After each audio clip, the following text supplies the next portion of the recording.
As you know, the Trump administration is intent on significantly scaling back or eliminating what we have traditionally called soft power instruments of U.S. foreign policy, foreign aid, involvement in international organizations, humanitarian relief to countries over the last 60 or so years, as well as the government-funded but rigorously professional news and cultural broadcasts of Voice of America and Radio Free Europe and Radio Liberty, Fulbright scholarships for study abroad, all of these elements of American power, soft power.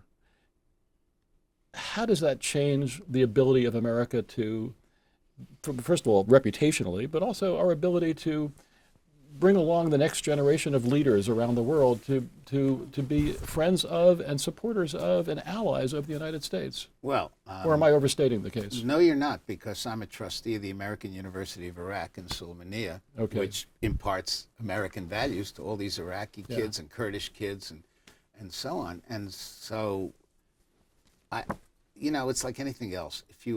This isn't Mr. Trump. This is Mr. Musk, and he's approaching things with a meat axe. And all I can say is, this isn't Twitter. Yeah. You can't eliminate 80% of all these organizations and expect them to do what they've been created to do. Now, is there waste in AID? Of course there's waste in AID. Yeah. I was on a commission that dealt with waste, fraud, and abuse in Afghanistan and Iraq, and I had the AID portfolio, so I can tell you, yes, there's waste. Yeah. But to eliminate AID, now look, it was part of the State Department. If, as part of the State Department, it still continues to function in a effective way, I can live with that. Why get rid of Radio Liberty, Radio Free Europe, Voice of America? It puzzles the heck out of me. Yeah. And obviously, getting rid of money that supports the American universities, just like I said, full disclosure, I'm a trustee of one of them. But again, I'm puzzled. How does it help America to provide humanitarian relief in Africa? Well, the president I served, Mr. George W. Bush, is proudest of PEPFAR. When he goes out and gives a speech, that's what he talks about. Yeah. We've saved millions of lives. That matters. Yes, it matters. Does it win us friends in the United Nations votes? Not necessarily. But you know what?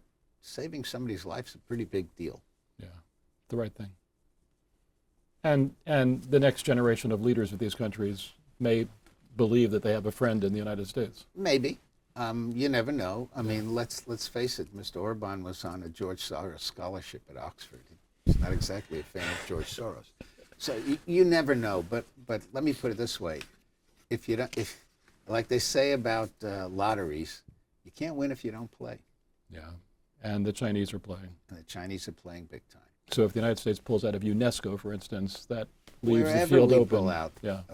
There's never a vacuum. The Chinese move right in. Yeah. The Russians too. They're all over Africa.